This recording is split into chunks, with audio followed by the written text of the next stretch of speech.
الحمد للہ رب العالمین والصلاة والسلام علی سید الانبیاء والمرسلین وعلی آلہ واصحابہ اجمعین ومن تبعہم بإحسان الی یوم الدین۔ برادران اسلام، نوجوانان ملت اسلامیہ، شریعت اسلامیہ میں ساری کی ساری بدعتیں حرام ہیں۔ کوئی بھی بدعت حسنہ نہیں ہوتی۔ یہ بدعت حسنہ اور بدعت سیئہ کی تقسیم بہت بعد کی ہے۔ جب اللہ کے نبی جناب محمد رسول اللہ صلی اللہ علیہ وسلم نے یہ بات ارشاد فرما دی، کل بدعت ضلالہ، ہر بدعت گمراہی ہے، پھر بھلا بتلائیے کوئی بدعت اچھی کیسے ہو سکتی ہے؟ کوئی بدعت حسنہ کیسے ہو سکتی ہے؟ کوئی بدعت اچھی کیسے ہو سکتی ہے؟ صحیح کیسے ہو سکتی ہے جب اللہ کے نبی صلی اللہ علیہ وسلم نے فرما دیا کل بدعت ضلالہ؟ بدعت حسنہ کو ثابت کرنے کے لیے کچھ لوگ دلیل دیتے ہیں، لیکن یاد رکھیے کوئی بھی دلیل ایسی نہیں ہے جو برہان بن سکے۔ کوئی بھی دلیل ایسی نہیں ہے جس سے یہ ثابت ہو سکے کہ کچھ بدعتیں بدعت حسنہ بھی ہوتی ہیں۔ کوئی دلیل ایسی نہیں ہے۔ حضرت عمر فاروق رضی اللہ تعالیٰ عنہ کا نماز تراویح کے حوالے سے یہ کہنا، نعمت البدعۃ ھذہ، یہ کتنی اچھی بدعت ہے۔ میرے عزیزو، اس بدعت سے حضرت عمر فاروق رضی اللہ تعالیٰ عنہ کی مراد لغوی بدعت تھی، شرعی بدعت ہرگز مراد نہیں تھی، اصطلاحی بدعت ہرگز مراد نہیں تھی، کیونکہ تراویح کی نماز باجماعت نبی اکرم جناب محمد رسول اللہ صلی اللہ علیہ وسلم سے ثابت ہے۔ صحیح بخاری حدیث نمبر 924 آپ پڑھ سکتے ہیں، تفصیل وہاں پر موجود ہے۔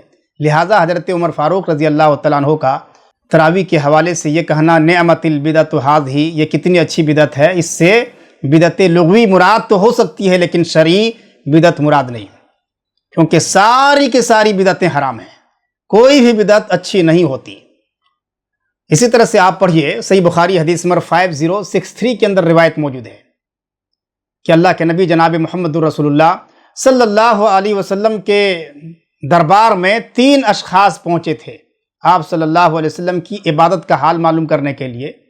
اتفاق سے اللہ کے نبی صلی اللہ علیہ وسلم موجود نہیں تھے، تو ازواج مطہرات نے نبی اکرم صلی اللہ علیہ وسلم کی بیویوں نے ان تینوں کو نبی اکرم صلی اللہ علیہ وسلم کی عبادت کے بارے میں بتلایا کہ اللہ کے نبی صلی اللہ علیہ وسلم کتنی زیادہ اللہ تعالیٰ کی عبادت کرتے ہیں۔ آپ صلی اللہ علیہ وسلم کی عبادت کا حال یہ ہے، صحیح مسلم کے اندر روایت موجود ہے کہ اللہ کے نبی صلی اللہ علیہ وسلم جب عبادت کے لیے کھڑے ہوتے نفل نماز میں، تہجد کی نماز میں، اتنا لمبا قیام کرتے، اتنا لمبا رکوع کرتے، اتنا لمبا سجدہ کرتے تھے کہ آپ صلی اللہ علیہ وسلم کے پاؤں میں ورم آ جایا کرتا تھا، آپ صلی اللہ علیہ وسلم کا چہرہ سوج جایا کرتا تھا۔ ام المومنین حضرت عائشہ رضی اللہ تعالیٰ عنہا اللہ کے نبی صلی اللہ علیہ وسلم سے کہتی، یا رسول اللہ صلی اللہ علیہ وسلم اتصنع ھذا وقد غفر لک ما تقدم من ذنبک، یا رسول اللہ صلی اللہ علیہ وسلم آپ تو معصوم عن الخطا ہیں، پھر بھی آپ اتنا لمبا قیام کرتے ہیں، اتنا لمبا رکوع اور سجدہ کرتے ہیں۔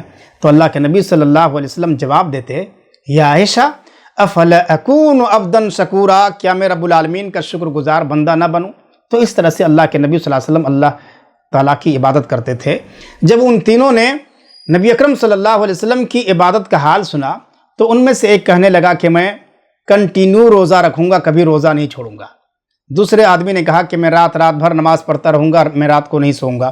تیسرے آدمی نے کہا کہ میں شادی نہیں کروں گا، شادی کروں گا تو عبادت میں خلل پیدا ہوگا۔ اتنے میں اللہ کے نبی صلی اللہ علیہ وسلم کی آمد ہوئی، اور جب اللہ کے نبی صلی اللہ علیہ وسلم کو ان تینوں کے وعدے کے بارے میں پتہ چلا تو اللہ کے نبی صلی اللہ علیہ وسلم نے ان تینوں سے فرمایا کہ انتم الذین قلتم کذا وکذا، اما واللہ انی لاخشاکم للہ واتقاکم لہ، لیکنی اصوم وافطر واصلی وارقد واتزوج النساء فمن رغب عن سنتی فلیس منی۔ اللہ کے نبی صلی اللہ علیہ وسلم نے فرمایا، کیا تم لوگوں نے ایسی بات کہی تھی؟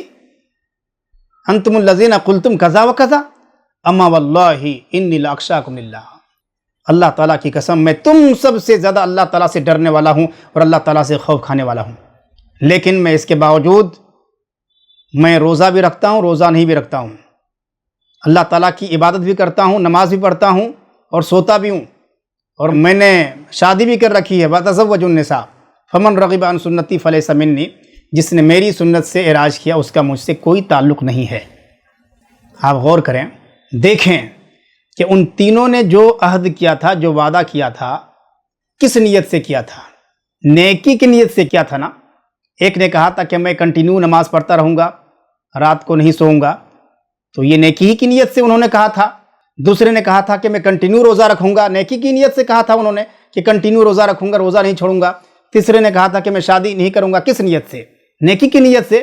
لیکن جب اللہ کے نبی صلی اللہ علیہ وسلم کو یہ پتہ چلا تو اللہ کے نبی صلی اللہ علیہ وسلم نے پہلے اپنی سنت ان کے سامنے رکھی، اپنا طریق عمل ان کے سامنے رکھا، پھر فرمایا کہ میری سنت ہے، فمن رغب عن سنتی فلیس منی، جس نے میری اس سنت سے اعراض کیا اس کا مجھ سے کوئی تعلق نہیں ہے۔